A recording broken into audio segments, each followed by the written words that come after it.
Favor and I go way back. I knew Favor from Enugu. Like we used to hang out in Enugu. We had like events, abacha hangouts, and like just an opportunity to bring Enugu people together, young Enugu people together. We share ideas, we network, and vendors, make sales and all of that. So I knew Favor from Enugu before I moved to Lagos. And then in 2022, I moved to Lagos for house job, and I spent 1 year at the Lagos University Teaching Hospital for my 1 year compulsory house job. And after that, I just stayed back in Lagos because, getting a place to work in Enugu was not like, wasn't coming forth. And so I was like, why don't I just come back to Lagos and look out for opportunities and all that? So I moved back after house job. I went back to Enugu and then I came back to Lagos. So trying to establish in Lagos a new environment for someone who grew up in Enugu, it was kind of a bit difficult for me because it looks like most of the people that I knew already had like friends or cliques. So besides my colleagues at work, I didn't really have people, that I could hang out with or have conversations with, or people that I knew prior to coming to Lagos. There's this guy on Twitter who runs an NGO, Sustainables. I'm also a volunteer in that NGO as well. So he reached out to me and he wanted to have like a charity football and an outreach, something like that. So he reached out to me based on the medical aspect of the outreach. So, but when he mentioned the charity football and how he wanted to use it to raise funds for street kids, to send street kids back to school, it was a beautiful idea. And for someone who loves to volunteer, I jumped on it. So it was at that charity football event that I ran into Favor again. So I was like, oh my God. And we were trying to catch up. We took pictures, we made videos. We're like, oh my God, oh, I left Enugu. He mentioned that he had moved to Lagos. And I was like, I've moved to Lagos as well. So I was trying to find out if he knew other people from Enugu, other mutual friends from Enugu who had moved to Lagos. And he was like, yeah, sure, that he knows a couple of them. I was like, I don't know anybody. Like, I feel so lonely. I don't like, there's nobody to speak Igbo with. I don't know the places where I can, get the best abacha. I don't know where I can eat okpa that is authentic. But the thing was that I just missed my community in Enugu. I just missed home, you know.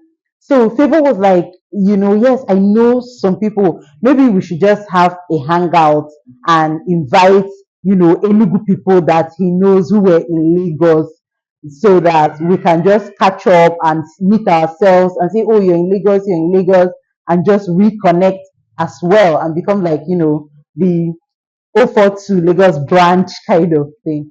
So that was just it. It was just like that conversation. And after the charity football, we just dispersed and everybody went home.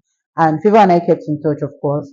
So randomly after that day, he now made a tweet. I think it was the next day or same day, either same day or the next day. But within that period, he made a tweet and like, oh, that he just wants to have a hangout where Igbo people can come around and, especially Enugu people so that we can just get to network and meet ourselves. And I was super excited about that because of course that was what I wanted. And so I reached out to him and no, he sent me a DM and he was like, oh, this is your idea, or just come, let's run this thing. And I'm like, no problems, I got you, whatever you need me to do.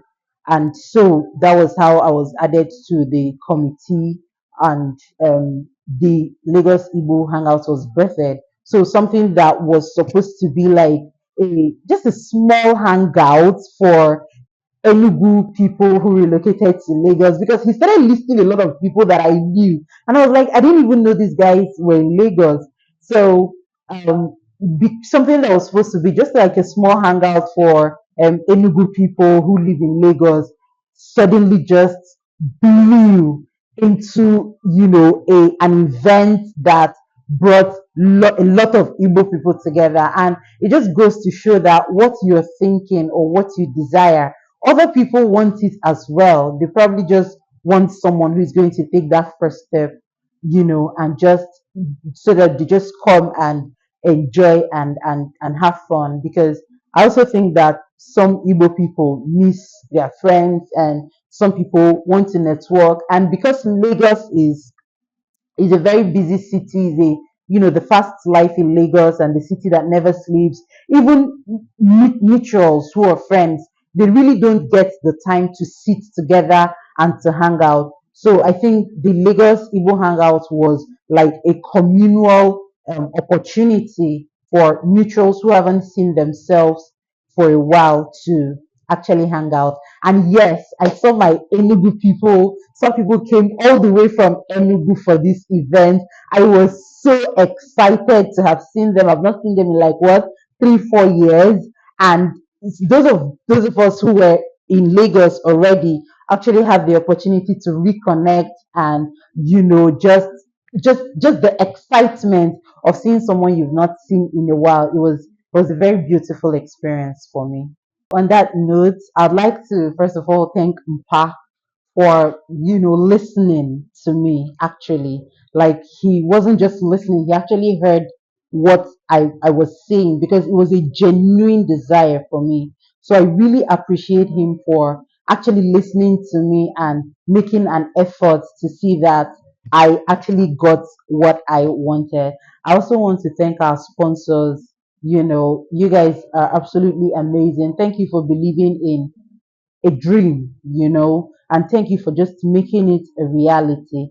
I really also want to thank my committee members, because we just came together like just a bunch of random young people who actually share the same passion that Ipa had, and had the genuine interest to bring this dream to a reality, the Lagos Igbo Hangout. So I truly appreciate my team members, the committee members, for working cordially. There was mutual respect. Everybody had, a role to play. The ideas were shared, and, it just came to pass how everybody just took up this tweet, this dream, this random conversation that two people had, and blew it up into a massive event. You guys are the best committee members ever, and a dream team. I truly, truly appreciate you guys.